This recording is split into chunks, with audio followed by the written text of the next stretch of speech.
Hello, Mia McIntyre. Thank you for, spending some time with us to talk about your woman, a woman who worked wonders and your impact and story in the field. To start, can you just share a little bit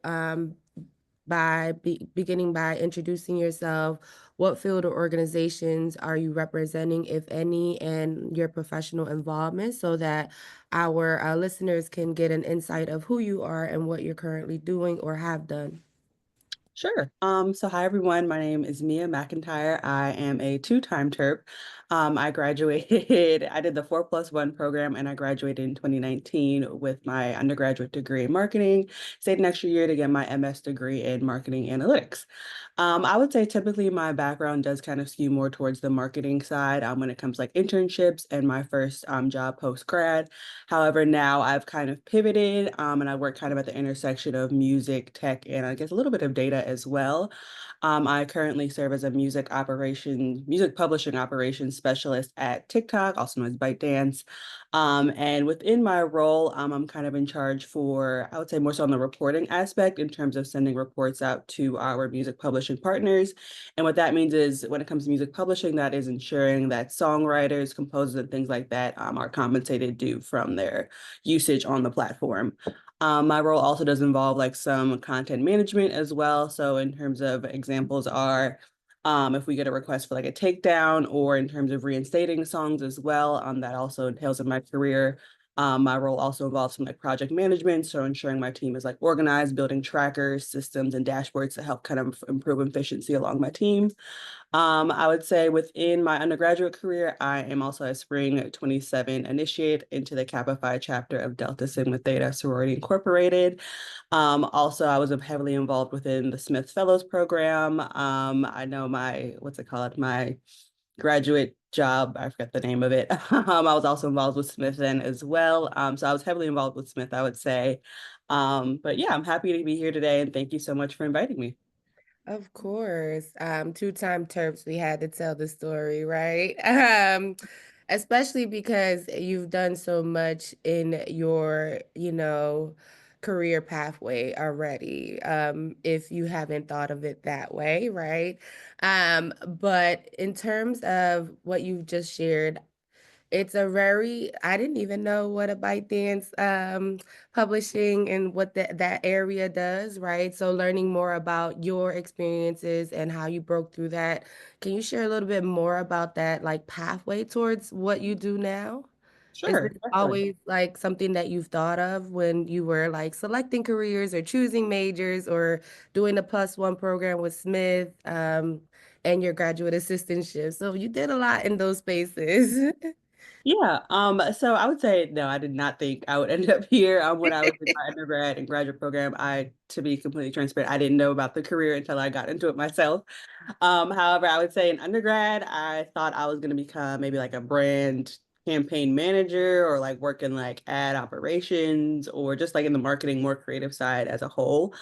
However, through the +1 program, I kind of knew I had like a love for data, a love for numbers, and more so that side of marketing, and kind of skewing more towards I would say the background kind of side, more so than the creative. I do enjoy the creative, but I think I kind of like doing that like more for fun than I want to do it for like my career as a whole. Mhm.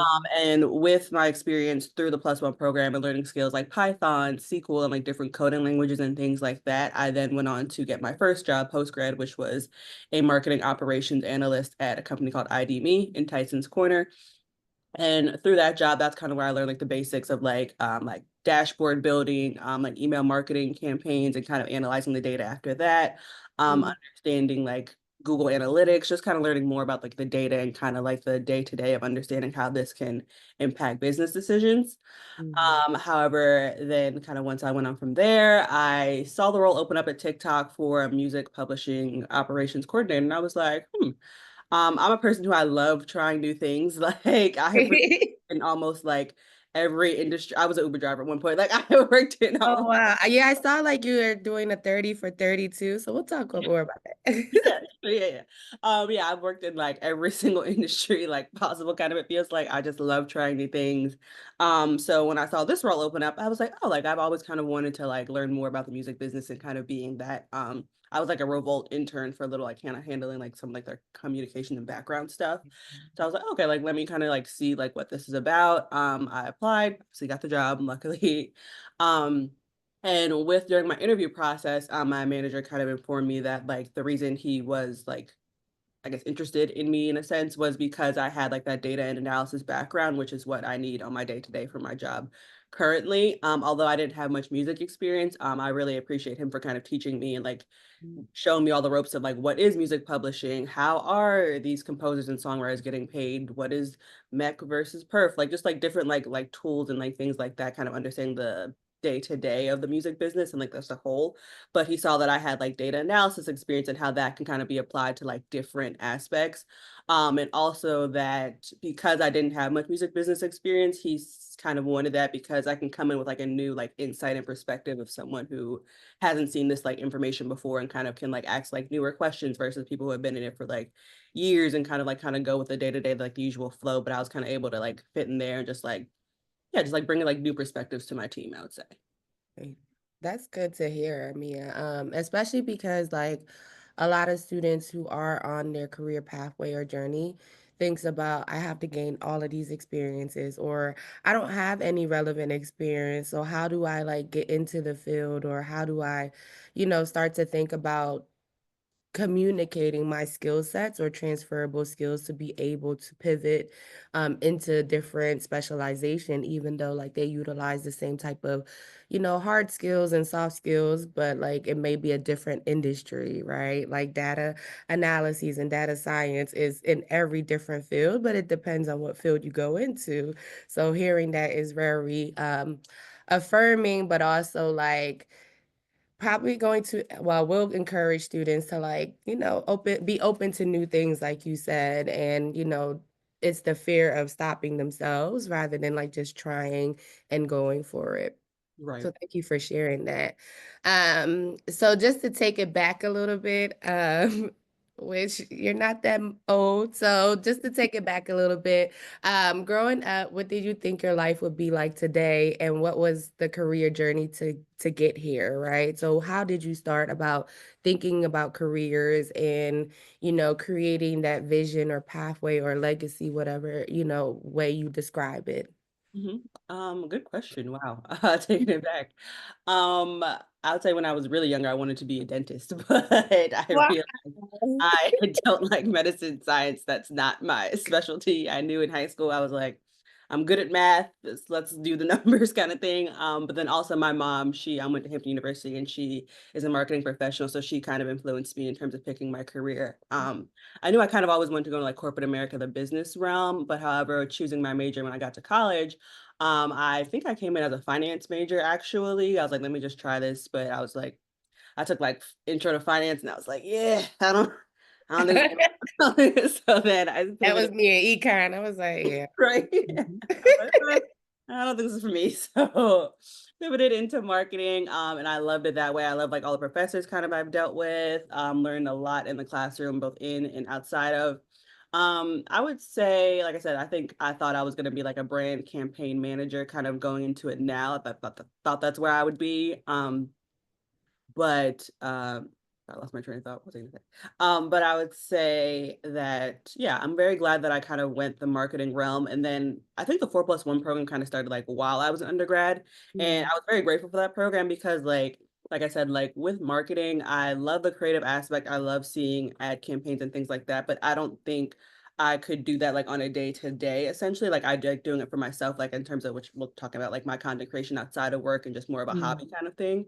But like Mm. numbers, I'm like, the numbers are the numbers. Like that I could do. Like I don't think I'm the best at like coming up with like creative ideas and concepts and things like that. But in terms of like data, I love like diving deep into the numbers, kind of seeing like what works and what doesn't, seeing like how these analytics can improve other things. Seeing like what's the best way to communicate these numbers to people who don't come from like a numbers or data or coding background kind of thing. So I kind of that I would say that's kind of more so what excites me in terms of like my career. And in terms of undergrad and kind of like finding my path, I give this advice to like people who are in college currently all the time is join some clubs. Like that's really like the best advice I can give. Get involved. I know like with schoolwork, yes, it can be kind of taxing, but get in as much involvement as you can on campus because that's really where your experience is going to come from. Like I speak to undergrads pretty often about like, I'm like, oh, like I don't have an internship. Like, how do I get an internship? I'm like, have you joined any clubs? And they're like, no. I'm like, well, you need to join some clubs. So, because when, I mean, like, no internship is expecting you to come in having like 30 years of experience. They just want to see that you're heavily involved on campus, seeing that like you're gaining that real life experience outside of the classroom by running an organization, even like being the finance chair. And I always tell people to try to hold positions that kind of align with the career path you may potentially want to be in. So for example, if you are interested in finance, you should probably become the treasurer of a club. If you're interested in like social media, become like the graphic designer, communications chair, things like that of those like different organizations. And I know at UMD there is an organization for everything. I remember going to my first look there being like, where do I even begin? Like, Right. There's so many things to do. right. There's so many things you can join. And I think as long as you just kind of get involved, I would say maybe at least like 2 to 3. I think that is definitely like a good start for sure. I know many people who have like joined an org like their freshman year and maybe they were like a smaller role, like and like a coordinator or something like that. But then they moved all the way up to president by the time that they were their senior year. So I've noticed a lot of people will like find their niche kind of like that first year and kind of stick with it throughout, which is kind of similar to what I did. I was president of the Student Success Leadership Council on campus, and I was heavily involved with them from like my first years. Let's like a committee like chair member. I remember going to FreshCon and being like, yeah, I need to be a part of this org that uplifts the Black community for sure. This is definitely where I want to be. Gaining mentorship through that with Dr. Tony Randall, and just leaning on him like throughout my undergraduate career. I definitely give all my props to him as well for sure. He's Yeah, I still think there doing the things that he does oh and yeah, I bet. well, Yeah, big props to Tony. I hope he sees this. because he's in our center right now, so I see him a while. I'll mention that he's been mentioned in our interview. Yeah, so I would definitely say like, yeah, get involved, get that experience because yeah, when you're going in these interviews and they're asking like, what have you done? Like you need to be able to like apply your knowledge that you learn within these like organizations and clubs to your internship experience. I feel like when I was interviewing for my internship at Google, I know they were very impressed by like my community involvement and like seeing like the things that I've learned like through that for sure. Yeah, that's a hard. So you said you graduated in 2019, right? And 2020, yeah. In 2020. Well, you kind of were in that phase for like COVID-19.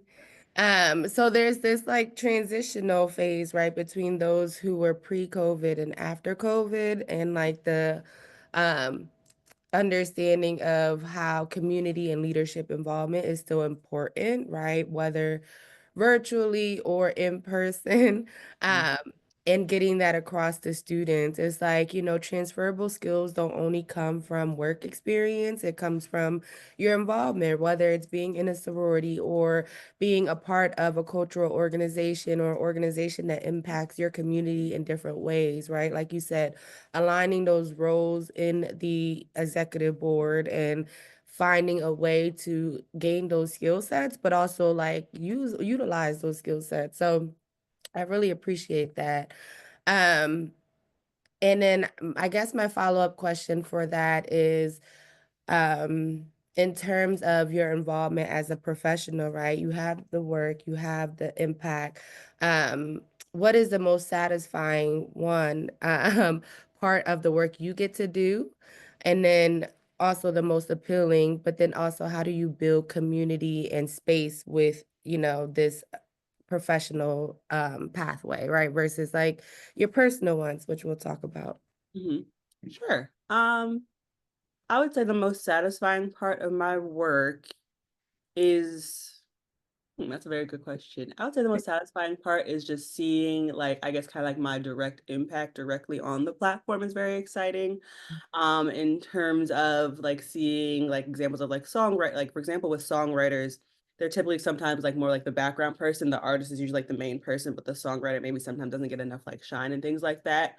But I Mhm. really enjoy sometimes seeing like the songwriters like impact directly on the platform. Like for example, with Money Long. Like for example, like many people didn't know that she's like an amazing artist for sure, but many people didn't know that she was the one kind of behind like all these like major hits and things like that. And I think it's been great to kind of see like more songwriters kind of get their like spotlight kind of like moving forward now. And I'm like, oh, like I had a small part in that kind of thing with my reports. So I think that's Right. kind of been like the most like rewarding is like being able to see. I think that's what fuels me in like all my work in general is just seeing like the impact or like even like when I'm working with my manager and kind of getting like a project, I like to understand like, okay, so like how does this trickle down kind of into the bigger picture? I Mhm. think that just always makes me kind of want to work harder and really like dive deeper into my work. Because I know like this is a impacting like the larger space for sure. Um, Right.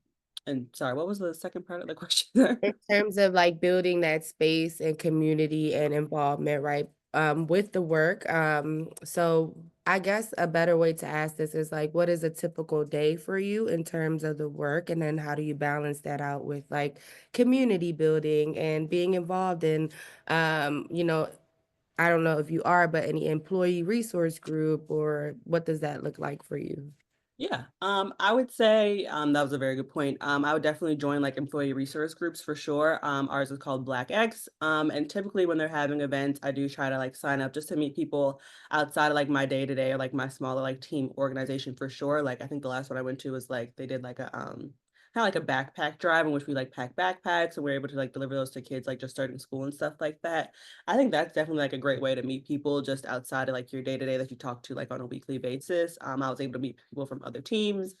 Typically if there's like a going out like after work or something like that, I'll try to like kind of join and like meet people that way as well. Also I think just like networking across is also always like a great thing, like whether it be through social media and like meeting people. I know like making friends as an adult sometimes can be a little awkward, but I say like never be afraid to like go for it. Just like, hey, like do you want to go like out to eat after work one day or like hey like we follow each other on Instagram for all this time like let's Mhm. hang out in person like let's meet up in real life kind of thing. So I think that definitely goes a long way, especially living in such a large city like New York. It can be a little Mhm. crazy, like, you feel like there's so many people, but sometimes some people may feel, like, kind of alone, but I say definitely never be afraid to just go up to somebody. Even, like, in my, like, yoga classes, I'll be like, "Hey, like, you're here all the time. I'm here all the time. Like, let's talk." Like, like, kinda thing like that. So I say just never be afraid to, like, kinda go for those opportunities or feel, like, awkward about it. Like, I think at the end of the day, everybody wants community, in terms of making friends, like, lifelong connections, and things like that. So I would say just never be afraid to go for it. Thank you. Yeah, I asked that because my next question would be like, how do you harmonize your work and, that work-life balance? What does that look like for you, especially in the type of industry that you're in, right? Like social media, it's always constant, ongoing, things are always happening. So for you, what does that work-life harmony look like? I don't say balance because I feel like sometimes things require more attention. Yeah, I would say with work-life balance, I think it really is like about the boundaries that you set yourself. I think early on, if you kind of are strict with like not saying like at 5 p.m., like I'm closing the laptop kind of thing, because like never, especially working at TikTok, no day is the same. Like some days can be like, okay, that'll be like a 9 to 5, but some days, I may be on like a little later at night. I work a lot with people in different countries, especially like China, London, things like that. So having to balance like different time zones can be a little difficult sometimes. So I would say like with that, luckily I have a really great manager who understands work-life harmony as well. In terms of like, okay, if I'm on a call like extremely late night at like 10, 11 p.m., like, okay, I can log in like a little bit later, like the next day kind of thing. So I think also just communicating those like boundaries or just like kind of talking it out with your manager who is like understanding, I think also goes a long way. I am also a big believer in like work a little so you can ball a lot. Like I believe in work hard, play hard, like to the max. I believe in I like love that. I will go as hard as I can in this work to get the work done and sure I'm hitting all of like the things I need for my performance review, things like that. But like when it's time for me to take a vacation, I'm gonna be like offline, like I need to rest kind of thing. Like if there's an emergency, like yes, please let me know. I will be happy to answer or like guide you through. But for the most part, like I'm on vacation. I want to close the laptop kind of thing. Because outside of work, I have a goal to visit 30 countries by the time I turn 30, and I like to document that like through like my content and stuff like that. So I do also prioritize that as well outside of like my own like personal, outside of my professional career. But I do personally think that you can have both. Some people feel like you need to sacrifice like either like time with your family or just spending time with yourself to rest and relax. But I personally definitely feel you can have both as long as you set those boundaries, communicate effectively, and ensure you're getting the work done. Like I'm not saying go take a week trip if your professional career is kind of in jeopardy. I say definitely make sure you're balancing both. Right. Just during this time, especially within the past few months, I definitely prioritize spending more time with my family. Moving back to New York, where my family is from, I'm able to like kind of see them like way more often. So I try to like be present in the moment for sure. And yeah, just don't forget about those little moments that you can spend time with family and just make more memories for sure, I would say too. I love that. Yeah, the family aspect, but also being in the spaces that you need to be able to build that. So you started to talk a little bit about your 30 for 30. What inspired or sparked that? Mhm. I would say so before COVID, I was somewhat of an avid traveler. Like me and my friends like did like spring break and stuff. We go to like Costa Rica and things like that. So I've been like an avid traveler for like a long time.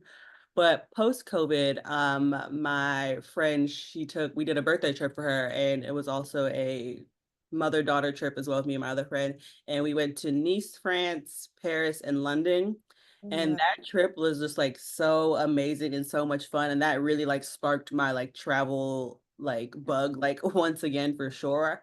I would just say like it was just such a relaxing trip. Like it was one of those trips where just everything went right. Like the food was good, like the beach, the sun, like everything just like opened up my world, I would say, for Right. the trip. So I think that kind of sparked it for sure. And I think I forget what number country that was, but I'm on number 20 now. But I was just like, I think I could do this. I was like, I And got how some many time. have you hit so far? 20. Okay. This is like 2022. I was just like, I think I could do this. Like I still got time. So yeah, so ever since then, like I've been researching like I had like travel credit cards, like finding out ways I could use points, like finding like the best deals and things like that to save money here and there. So I think like it's just kind of been like a whirlwind and a deep dive ever since then. And yeah, Right. even I just got back from Amsterdam last weekend. That was my 20th and that was a solo trip. So I always believe like, hey, if you don't have anybody to go with, just go yourself. Just get it How done. was that solo trip for you? Do you do solo trips often?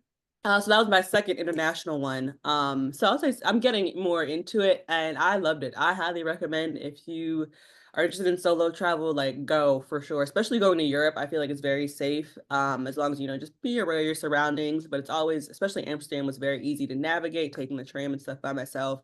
I was walking by myself at night, felt like super safe, just going to eat, museums and stuff like that. And it's nice because you can go like as fast or as slow as you want to. If you want to take a nap during the day, like just build your own schedule. So You don't I have to worry highly about recommend solo anybody. travel. Yeah, exactly, exactly.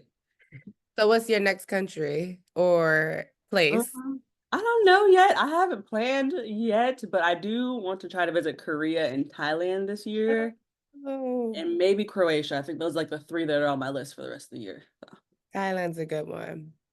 I've been there twice. We did a Southeast Asia tour Oh, and nice. it was great. Yeah, we did like Thailand, Laos, Cambodia, and then Singapore. Singapore was a little bit more expensive, but I went last year. It was really nice.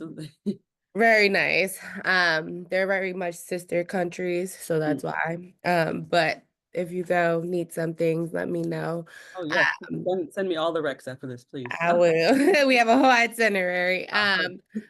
But no, great space to be, a lot of smiling faces. So I'm rooting for you 30 for 30. Thank you. So you talked about resources, different platforms just prior to this, ways to like, do the things that you love, but still, find ways to be able to do it, whether that's a travel card or connecting with different spaces to volunteer. What resources or platform have been most helpful to you in navigating career and life? I would say in terms of navigating career, I love mm, it's kind of changed a little bit now because I know like the job market's different now, but LinkedIn, that was like my go-to. Like I loved LinkedIn. I think for me, what I would always do when I was like researching for like my first job post grad as well as internships, I think the best plan of attack was I would use LinkedIn Premium for sure. I think it was definitely worth the money, especially the biggest thing with LinkedIn Premium is being able to send like full size messages to people you're not connected with. I think Mm, that definitely went like a very long way reaching out to people. Just saying like, hey, like I see you posted about this job, like, and then just send them like a quick blurb and like kind of how my experience matched. Like, here's my resume, and people aren't gonna reply like every time, but for the most part, I would definitely get a response back at least and kind of be like, oh, like I see your resume, like let me pass you through like kind of through the interview process. I might at least get like a first round interview.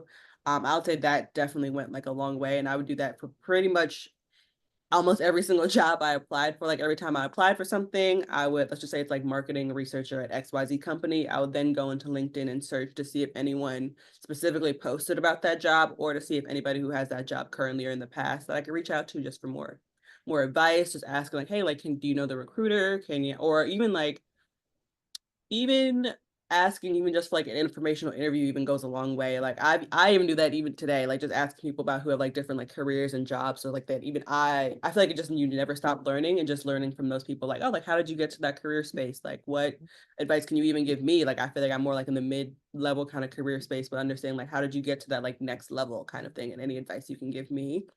Yeah, I would definitely say LinkedIn was, like, a big one for me. I would also say one other thing that I feel like I could have did more at undergrad is instead of networking up, more so networking across. mm, So like even when you're in like these group projects with people you think you may never speak to again, I think you should definitely still like kind of keep in contact with those people just because you never mm, know like what company they could be at in the future or what role they may have in the future and just staying connected like whether you're in the classroom outside of it. I think networking across also goes a very very long way. Especially like let's say like someone you had a group project with in the past, like you're like, hey, like I see you're working at this company, like do you remember me? Like can we kind of connect and like learn more that way? Also definitely make sure you're not slacking off in the group project and that you held your own kind of thing too. right. I'd say yeah. So in terms of, I feel like college students, especially like myself, I was always into like networking up, but I feel like if I would have networked across, I think that could have also helped me a lot in my career journey. I like how you said that, network across. Yeah, I tell my students, look to your left, look to your right. Mhm. That's the next person that's going to be the scientist, the Right. engineer. Those Exactly. are your networks that you can start with. And it's really like, oh, they're humans too. I like, yeah. But it's good that you're saying that, right? We always think about, okay, like who can get me there versus like who's here now, right? And Mm-hmm. then who can be of, great support or community when we're navigating these things in the future. Right, right. And you never know who they know as well. So I think just keep building that community. Yeah. Yeah. And LinkedIn, like a lot of them are hesitant, but I keep trying to push it too, right? Right now, it's a lot because Yeah. of, the socio-political, cultural aspect of jobs and careers in general. But like I said, like that is another platform. And thank you for mentioning code messaging. I think a lot of people are hesitant to do that because one, they're the rejection or no answer, no response. But it works. And now I have, hey, go watch Mia's interview, an informational interview, like, what we're doing to learn about, okay, like this is a niche career. Like, how can I get into these spaces? So thank you. So talking about, platforms and prepping for, navigating the field, utilizing LinkedIn, what skills or strengths do you feel like you use the most or are most important for your work? Good question. I would say the biggest one is attention to detail. Oh my gosh, I'll say Mhm. that is the biggest one. The biggest lesson I've learned since working here is the biggest lesson I would say is pay attention to what you're doing. And during that first like round of like initial like validation when it comes to like reporting and things like that, do it slow, take as much time as you need, stare at it as long as you can to make sure it is right before sending it. because if you rush through it the first time, you're gonna have to do it a second time. That is definitely like the biggest lesson I've learned since working here, and just like learning from my manager and things like that, is that just make sure you pay as much attention to detail as you can the first time, especially if it's like a daunting or like more manual task. Take it as slow as you need to make sure, because then if you don't do it right the first time, you may have to do it again a second and a third time kind of thing. So Yeah. I'd say that's definitely like the biggest thing for sure. Another thing I would just say in general, I think it's good to have in terms of like all career aspects. I would say it's good to even like have like basic knowledge of like things like SQL and Python and things like that. Just even like having like a basic understanding of these coding languages could help you out like a long way. Like for example, in my past organization, at ID.me, marketing execs kind of would look for like, oh, like what's do you have like this data or XYZ, or can you pull this? Can you pull this? But I feel like in their position, I feel like it'd be good for them to also have like some of that background as well. To if you guys want to like hurry up and quickly like kind of grab that data yourself, it can help like the team kind of move a lot like quicker and things like that. So I Mm, think just even having like a basic understanding can definitely take you like a long way. Like kind of even if you're marketing, comms, like doesn't really matter. I think that can definitely help you out a lot, and also even sets you apart kind of when you're interviewing for these roles, saying like, hey, like I have a strong marketing background, but I'm also able to understand like these different coding languages and kind of build my own like data analyses and like kind of pull my own data and kind of move the train along. I think that makes someone a real well-rounded, having both the creative side and the analytical side as well. right. No, I really appreciate that. Um, that technical aspect or what, sets you apart in terms of whether it's being involved or having different technical skills in your field, right? I see a lot of similar resumes and cover letters. Like, I'm like, what else? Like, they all can do this and it can be learned. Right. Uh, And I think it's very easy to like go on like different platforms, such as like I know one I used to use was like Udemy. They have like a bunch of different like beginner courses on there, and I think they're only like 30, maybe at most like $50. I think it would like take you like a week or two kind of like to go through it. So I definitely always recommend students kind of go on there, just seeing what other skills you can pick up as well. Udemy, that's the second person that mentioned that for this Women Work Wonder, who's also a Delta. I Oh, feel nice. like y'all from the same. Um, but yeah, they mention Udemy and SQL and Tableau and Python too. So it's interesting. Like I get different but similar aspects from people in the same type of because she works in data science too, or did building dashboards. But I know we're coming to the conclusion of our interview, so I want to ask this last question. Many students feel like they've had their careers figured out early or have to have their career figured out like at this point or in college. What would be your advice to a student wanting to do similar work to you or in this space? Good question. I would say never be afraid to pivot, I would say. Like in college, I feel like that's a very good question. I feel like in college, I thought I had it all figured out. I was like, I'm going to join these clubs. I'm going to do these internships. I'm going to get this exact specific job. I will be the brand campaign manager at this like tech or fashion or just fun company. Like that is going to be my career path. But I feel like once you become an adult and you kind of get into like the real like post grad life, you're like, oh, it's actually not that easy. Like, Not at all. oh, like it's not what I thought it would be, like kind of thing. So I'll tell you, I'd never be afraid to pivot, try new things, especially in undergrad when like the world is your oyster and like you have responsibilities, but like not real responsibilities. Never be afraid to like try as many things as you want, like whether it's like joining different clubs, whether it's trying different internships, like also never be afraid to like if you feel like this doesn't align with your like career path or journey or kind of where you even see yourself like being, never be afraid to leave that, like an understanding like, hey, maybe this wasn't for me. Maybe I need to pivot somewhere else, whether it be like choosing a different major or maybe you signed up for like a job and you're like, I feel like I can kind of get better experience at another role. Like I think that's definitely okay to pivot as long as you like communicate that effectively, or even taking a course where you're kind of like, I don't really know about this one, or if it really applies to kind of what I want to do. Yeah, I would say like never be afraid to kind of like leave kind of what you feel is not serving you or doesn't align with what you want for your career.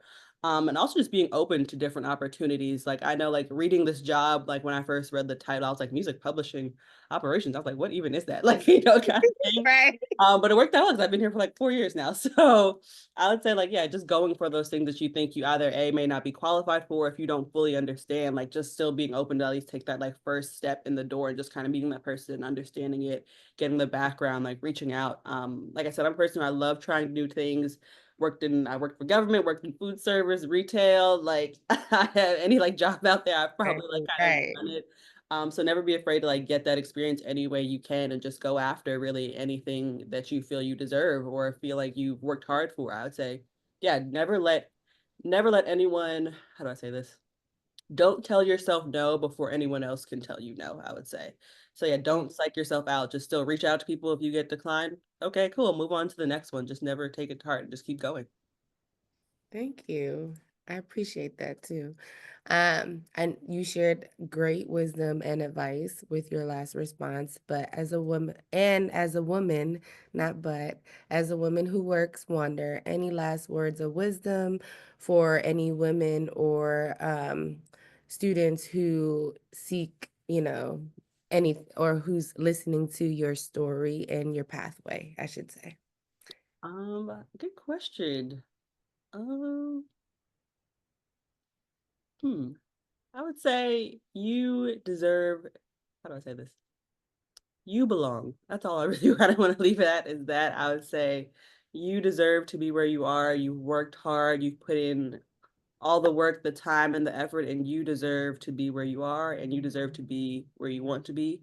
As long as you continue putting in the effort and just keep going, pushing through, you will get everything you want out of this life, I would say. Whether it be, and I would also say, just be patient. That's also a big thing I'm learning as well in my career Yes. is being patient. Like, because you may get skipped over an opportunity and earlier on, like I'll even give an example. So when I was interning at Google, I was devastated I didn't get a full-time offer. Like I was heartbroken and everything. But I knew like deep down I didn't really want to move to like the San Francisco area just because it was far away from family and friends. But when I didn't get that job offer, I sat in my car and I like bawled my eyes out kind of thing. But moving forward, I guess like 4 or 5 years later, who would have thought I would be at an even bigger tech company, doing a career that I wouldn't have even like imagined of doing at before. So I would say, yeah, in due time, like you will get everything you kind of want out of this life, but you just have to be patient and just continue putting in the work.